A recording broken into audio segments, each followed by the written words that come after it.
কোনো অঞ্চলেরই বিদ্যুৎ অফিসের অবস্থা মনে হয় বিশেষ একটা ভালো না। সরকার পাল্টাইলো, দেশ পরিবর্তন হইতেছে, বাট বিদ্যুৎ অফিসের লোকজনের কোনো পরিবর্তন নাই। এদের কার্যক্রম আগেও যেরকম মন্থর ছিল, এখনও এরকম মন্থরই আছে। কেন বললাম যে কোনো অঞ্চলের, আমি যশোরে কাজ করছি, চট্টগ্রামে কাজ করছি, পঞ্চগড়ে কাজ করছি, ইভেন এই যে এখন ঢাকায় বিদ্যুৎ অফিসের লোকজনের সাথে আমি কাজ করতেছি, বাট তাদের গতির এই যে পরিবর্তন, এই পরিবর্তন আমি লক্ষ্য করি নাই। যেই কাজটা 2 দিনে করা পসিবল, সেই কাজটা এনারা 20 দিন ফেলায় করে। এই জিনিসটাই হইতেছে বিদ্যুৎ অফিসের বড় একটা দোষ। এবং এই বিদ্যুৎ অফিসের আর একটা দোষ আছে, এরা টেবিলে টেবিলে টাকা চায়, পিয়নের থেকে শুরু করে উপর অফিসার পর্যন্ত। বাট আমি এবার ঠিক করছি, আমি এবার এদের একটা টাকাও দিব না, দেখি কয়টা দিন লাগে এদের কাজটা করতে। আপনারা যারা আমার আগের ভিডিও দেখছেন তারা জানেন যে আমি হচ্ছে চিটাং রোডের যে বিদ্যুৎ অফিসটা আছে, ওই বিদ্যুৎ অফিসে একটু কাজের জন্য গেছি। সাইনবোর্ডে একটা বাড়ি আছে, ওই বাড়ির 3টা মিটার নষ্ট, মাদার মিটার সহ 3টা মিটার নষ্ট। ওই মিটারগুলো পরিবর্তন করার জন্য আমি কাজ করতেছি। আমি তাদের কাছে অ্যাপ্লিকেশন দিয়েছিলাম হচ্ছে 5 তারিখে। কিভাবে অ্যাপ্লিকেশন দিতে হয় আমি একটু ছোট্ট করে বলে দিই। আপনার যে মিটারগুলো নষ্ট হয়েছে সেই মিটারের জাস্ট ছবি তুলবেন, এবং ওই মিটারের বিদ্যুৎ বিলের যেই কাগজগুলো আছে সেই বিদ্যুৎ বিলের কাগজের ফটোকপি, এইটা নিয়ে আপনি বিদ্যুৎ অফিসে চলে গেলে, আর একটা জিনিস, সেটা হইতেছে আপনাকে একটা ভোটার আইডি কার্ড নিতে হবে। সেইটা যেই বাড়ির মালিক তারও হইতে পারে, বা যার নামে মিটার তারও হইতে পারে। 2 জনের একজনের হইলেও হবে, কারণ অনেক সময় আলাদা হয়। বাড়ি একজন কেনে আর মিটার থাকে আর একজনের নামে, নাম পরিবর্তন হয় না। তো 2 জনের একজনের ভোটার আইডি কার্ডের ফটোকপি হইলেই চলবে।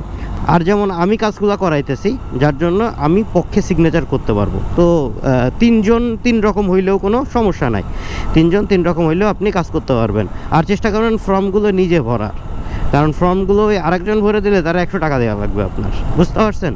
তো এই জিনিসগুলো বিদ্যুৎ অফিসে খুবই থাকে, অ্যান্ড এটা কমন ব্যাপার হয়ে গেছে। সব কিছু পরিবর্তন হইলেও এদের কাজের গতি পরিবর্তন হয় নাই। আমি অ্যাপ্লিকেশন করছি 5 তারিখে, আজকে তারিখ হইতেছে 16। আমাকে প্রথমে 10 তারিখের একটা ডেট দিছিল যে আপনি 10 তারিখে আসেন, 10 তারিখে এসে ডিমান্ড নোট টোট সব করে আপনি চলে যান। আমি 10 তারিখে গেছি, 10 তারিখে গেলে আমার ইঞ্জিনিয়ার দেখাই দিল। তো আমি ইঞ্জিনিয়ার সাহেবের কাছে গেলাম, তারে বললাম যে ভাই এই অবস্থা। উনি বললো ঠিক আছে ভাই, আগামীকালকে আমি যাব, আপনি পরশু দিন এসে কাজ করেন। সেই 10 তারিখের পরের থেকে আজকে হইল 17 তারিখ, তাহলে 7 আর ওইদিকে 5, 12 দিন হয়ে গেছে, কিন্তু এখনও পর্যন্ত কাজটা হয় নাই। যার জন্য আমি আজকে আবার যাচ্ছি। গতকালকে ওনারা মিটার দেখতে গেছিল, দেখে আসছে। আমি আজকে যাচ্ছি, দেখি আজকে কি নতুন কাহিনী হয়। চিটাং রোড বিদ্যুৎ অফিসে যাইতে গেলে আমাদের এই লোকাল রোড যেটা আছে এটা দিয়ে ইউটার্ন নিতে হয়। আর এই রোডের সবথেকে বড় সমস্যা কি জানেন? এই লোকাল বাসগুলা সামনে পুরা ফাঁকা, ও মাঝখানে এসে দাঁড়ায় রয়েছে, মানে যাত্রী নেওয়ার জন্য। আমরা পিছনে যারা জ্যামে পড়ে আছি, এরা জানি না যে কি কারণে জ্যামে পড়ে রয়েছি। কারণ হইতেছে ওই গাড়িটা যাত্রী নিতেছে, রাস্তার মাঝখানে দাঁড়ায়, যার জন্য পিছনের আমরা সব মনে করেন আটকায় রয়েছি। এই রোডটায় এই জিনিসটা মারাত্মক লেভেলের খারাপ। আমি বেশ কয়েকদিন এসে এরকম জ্যামের মধ্যে আটকায় পড়ে থাকছি। ভাই সামনে এসে দেখি পুরা রাস্তা ফাঁকা, একটা বাস শুধুমাত্র যাত্রী নেওয়ার জন্য পুরা রাস্তাটা আটকায় দিছে। আর এই রোডটা এইরকম চিপা যে পাশে একটা গাড়ি দাঁড়াবে আর তার পাশে যে আর একটা বেরোয় যাবে, এরকম কোনো সুযোগ নেই। আর যদি দুই পাশে 2টা গাড়ি বের হওয়ারও কোনো সময় সুযোগ থাকে, তা 2টাই মিলে বসে গল্প করে রাস্তার মাঝখানে যাত্রী উঠায়। পুরা মানে হেল করে রেখে দিছে এই রোডটা। এই যে এই পাশটা দেখেন, আপনার হচ্ছে এই যে মূল যে হাইওয়েটা, সেটার পাশের যে চিকুন যে লেনটা আছে, ওই লেনটা দিয়ে একদম এই রোডটা পুরো জ্যাম। আর এবারেও এই যেখানে গাড়ি দাঁড়া করাই দিয়ে দেয়, মানে ট্রাক দাঁড়া করায় রেখে দেয়। এবং এই ট্রাক দাঁড়া করানোর ফলে আরও হয় কি, যে আরও মনে করেন যে বের হওয়া যায় না। এই হইতেছে এই রোডের প্রবলেম। আর এই রোডের মারাত্মক পানা গাড়ি হইতেছে নীলাচল। রে ভাই, এদের কোনো বেল ব্রেক নেই, এরা খালি হর্ন দিয়ে টানতেই থাকে। বিরাট পরিমাণে খারাপ এই গাড়িটা। কতদিন এই যে আমার গাড়ি ভাঙছে না, এই পিছন থেকে এসে মেরে দিছিল, মেরে সাঁচড়াতে নিয়ে গেছে। আমি তো গাড়ি দিয়ে সাইডে দাঁড়ায় রয়েছি, কারণ আমি তো ছিলামই দাঁড়ায়। ভাই ওই দিন যে মজার কাহিনীটা ঘটছে, পুলিশ আমারে কয় কি এরকম করে অ্যাক্সিডেন্ট হয়। আমি দাঁড়ায় রয়েছি, বাইক নিয়ে ও পিছন থেকে এসে বাম্পারে বাধাই নিয়ে টানতে টানতে চলে গেল, আর পুলিশ আমার করলে এরম করেই অ্যাক্সিডেন্টগুলো হয়। আমিও মজা পাইলাম, কি আর করব। তবে ওই দিন হচ্ছে আমি এই আঙ্গুলে ব্যথা পাইছিলাম, ব্যথাটা অনেক দিন আমার গেছে, এই 8-10 দিন আগের থেকে মনে হইতেছে যে ব্যথাটা একটু কম হয়েছে। মেবি ওই হাড়ে একটু চিটটিল লাগছিল, যার জন্য আমার এই অবস্থা হয়েছিল।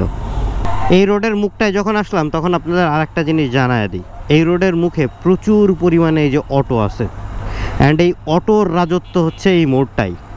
এই মোড়ে আর কোনো কিছুর রাজত্ব নেই, এরা ডানে বামে চারিপাশে আছে, এরাই এই রোডের মুখটা একদম বন্ধ করে রেখে দেয়। আবার এরাই মনে করেন যে এই জায়গায় ঘুরাইতেছে, আর এই যে দেখেন সব এরকম অস্বস্তিতে এরকম পিছনে পড়ে থাকে, মানে কোনো লেনের ঠিকঠাক নাই, এদের যেরকম মন চায় এরা এরকমই থাকে। এখন কি একটা অবস্থা হয়েছে জানেন ভাই, এখন অবস্থা হয়েছে কি, যার মানে জোর আছে সে ততটুকু মনে করেন যে কইরা নিতেছে। এই জিনিসটা আমি আগেও দেখছি অ্যান্ড এখনও দেখতেছি। আগে এক দল করতো, এখন আর এক দল করতেছে। তবে এই যে দল আছে, এই দলের শক্তি কখনোই কমে নাই, ঠিক আছে।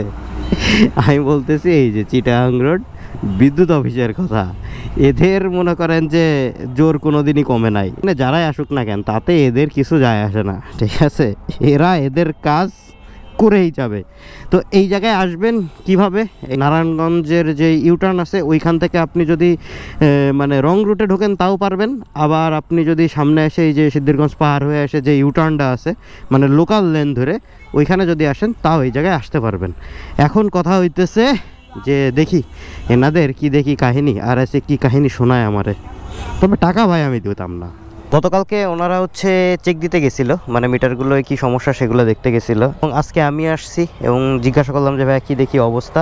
ওনারা বললো আপনাদের মিটার দেখে আসছি আমি, কিন্তু এখনও অনুমোদন হয় নাই, অনুমোদন হওয়ার পরে আমরা হচ্ছে মিটার লাগাই দিতে যাব। তবে আপনাদের মিটার কিনে দেওয়া লাগবে, অ্যান্ড তার জন্য আমাকে মিটারের হচ্ছে নাম দিয়ে দিল সিকিউর 3CP মিটার, এটা হচ্ছে ইন্ডিয়ান, আর হচ্ছে দুইটা হইতেছে নর্দার্ন মিটার, যে দুইটা ছোট, মানে মাদার মিটারও গেছে প্লাস ছোট যেই মিটারগুলো আছে সেইটাও গেছে দুইটা, যার জন্য 3টা মিটার লাগবে। এখন আগামীকালকে আমি ওনাকে ফোন দিব, ফোন দিয়ে বলবো যে ভাইয়া আপনাদের অনুমোদন হয়েছে কিনা, বা উনি আমাকে বললো যে উনি নিজেই আমাকে ফোন দিবে, ভাইয়া অনুমোদন হয়ে গেছে আপনি মিটার নিয়ে আসেন, আসলে আমরা যাই এই দুইটা চেঞ্জ করে দিয়ে আসবো। এখন দেখা যাক কী দেখি হয় আর কত দূর কি মানে করা যায়। তবে ওই যে আমি বললাম যে ভাই আমি এইবার 1 টাকাও দিব না কাউরে, কারণ সরকারি কাজে কেন টাকা দিতে হবে, এটা তো আমাদের হচ্ছে মানে মৌলিক অধিকার, তাই না। তো মৌলিক অধিকার যে জায়গায় থাকবে সেই জায়গায় তো টাকা দেওয়ার কোনো প্রশ্নই আসতেছে না। হ্যাঁ, তবে অনেকে খুশি হয়ে দেয় যে ভাইয়া কাজটা দ্রুত হয়েছে, আমি খুশি হয়ে 500-1000 দিলাম, এইটা আলাদা বিষয়। কিন্তু একদম যে 5000 10,000 চায় বসবে অ্যান্ড সেইটাই যে তাদের ডিমান্ড দিতে হবে, এরকম কোনো কিছু করা মোটের পরেও যাবে না। আমাদের আসলে নিজেদের পরিবর্তন হইতে হবে। আমরা যদি নিজেরা পরিবর্তন হই তাইলে এরকমটা হবে না। আমরা যদি নিজেরা কখনো ওনাদের টাকা না দেই তাইলে ওনারা কিন্তু টাকা নিতে পারবে না, বা ওইভাবে ওনারা কাজও করবে না। তো আমাদের নিজেদের আগে ভালো হইতে হবে, ভালো হইলে দেখবেন ওনারাও আস্তে আস্তে সবাই ভালো হয়ে গেছে। তবে একটা সত্যি কথা বলতে হয়, এই জায়গার যে ইঞ্জিনিয়ার যিনি আছে, যে ভাইয়াটার সাথে কথা বললাম, উনি আলহামদুলিল্লাহ ভালো, অন্যান্য জায়গার তুলনায় উনি আর মানে কথাবার্তা প্লাস ব্যবহার অনেক ভালো। আমি গেছি, যাওয়ার সাথে সাথেই উনি হচ্ছে আমাকে এইটা জানাই দিছে। বেশ কয়েকজনের সাথে কথা বলতেছে, তারপরে উনি আমাকে এইটা এনশিওর করলো যে ভাইয়া এই কাহিনী, এবং উনি নিজেই আমাকে লিখে দিল যে এই মিটার আপনার লাগবে। তো এই দিকটা থেকে ওনাকে আমার খুব ভালো লাগছে। তবে এই যে বিদ্যুৎ অফিসের লেন্দি প্রসেস, এই প্রসেসটা আশা করি ঠিক হয়ে যাওয়া উচিত।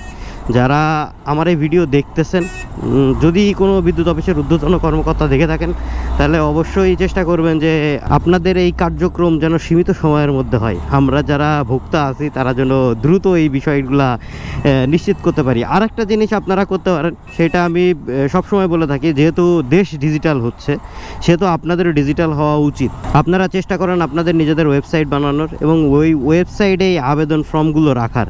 যে আবেদন ফর্মগুলো আমরা এইখানে এসে ফিল আপ করতেছি, সেই আবেদন ফর্মগুলো যেন আমরা অনলাইনেই ফিল আপ করে দিতে পারি এবং কার্যক্রমগুলো যেন অনলাইনেই হয়ে যায়। এই জিনিসটা হইলে আমাদের জন্য সব থেকে ভালো। আর এই দেখেন এই যে গাড়িটা যাচ্ছে, ভাই যাচ্ছে তো যাচ্ছে, এই পাশে একবার ওই পাশে একবার, পুরো সামনে রাস্তা ফাঁকা, অ্যান্ড এইভাবে যাত্রী তুলতে তুলতে যাবে। এই রোডটার এই ঝামেলাটা আমার যে কি বিচ্ছিরি লাগে। তো সামনে ফাঁকা, তোর যদি যাত্রী তুলতে হয় তাহলে তুই একদম সাইড হয়ে যা, অন্যান্য গাড়িগুলারে বের হইতে দাও। আর যদি তুমি যাও তাহলে একদম যাও, ও আস্তে আস্তে যাবে অ্যান্ড মাঝখান দিয়েই যাবে। যাই হোক, রোজা রমজান মাস, মাথা গরম করা যাবে না। এরকম মাথা গরম করলে দেখা গেল অফিসে যাইতে যাইতে আমার রোজা হালকা হয়ে গেল। আমি তো বড় ভালো মানুষ। এখন এখান থেকে সাইনবোর্ড হচ্ছে 2 কিলো, আর শরীর আখড়া হইতেছে 5 কিলো। আমি ভাই শরীর আখড়াও যাব না, আমি সাইনবোর্ডও যাব না। আমার সোজা এখন যাইতে হবে অফিসে, মানে মতিঝিল। আর একটা জিনিস জানাই দিই, আমরা যেই টোলটা হচ্ছে গুলিস্তান বা হচ্ছে ঢাকা কলেজের ওই রোডটাই দিতাম, সেইটা এখন চেঞ্জ হয়ে গেছে। এখন হইতেছে আপনার প্রথম দিক থেকেই হচ্ছে টোলটা নিয়ে নিচ্ছে। এটা হচ্ছে ধনিয়ার এই জায়গার থেকে টোল নিতেছে। কারণ হইতেছে ওই জায়গাটা না প্রচুর পরিমাণে জ্যাম লাগে, মানে সব জায়গার এইখান থেকে ওঠে, পোস্তগোলা আছে, পোস্তগোলার ওই পাশ থেকে ওঠে। তো 2-3 জায়গার টোল মানে এক জায়গায় আদায় করতে যে ওই জায়গাটায় বাধায় ফেলতো জ্যাম, যার জন্য এই ব্যবস্থা নিয়েছে। সিএনজি এবং বাইকগুলা একদম প্রথম দিক থেকে টোল দিয়েই এরপরে আপনার ফ্লাইওভারে উঠবে। এটা ভালো হয়েছে, ওই কোনায় জ্যামটা এখন একটু কম লাগে। বিশেষ করে সিএনজি আর বাইক তো দাঁড়ানো লাগে না, ওরা টেনে বের হয়ে চলে যায়, কারণ টোল তো এই পাশেই দেওয়া হয়ে গেছে। এই বিষয়টা বেশ ভালো লাগছে। যাই হোক, এই ভিডিওটা আর বর্ণনা করি। এখন অফিসে যাব, ঘড়িতে সময় হচ্ছে 12টা 11। অফিসের কাজকর্ম শেষ করে দেন আবার বাসায় যেতে হবে। বাসায় যে এরপরে যেই নাই ইফতারি টিফতারি, এইটুকুই। তাইলে এই ভিডিওটা থাক। বিদ্যুৎ অফিসের কি আপডেট হয় আমি অবশ্যই জানাবো, অ্যান্ড কেমনে কাজগুলো করলাম এটাও আপনাদের ইনশাল্লাহ দেখাবো। তাইলে যতদিন না নতুন আর একটা ভিডিও বা ব্লগ আসতেছে, ততদিন সবাই থাকেন সুস্থ, সবাই থাকেন ভালো, দোয়া করেন আমার জন্য। আসসালামু আলাইকুম, আল্লাহ হাফেজ।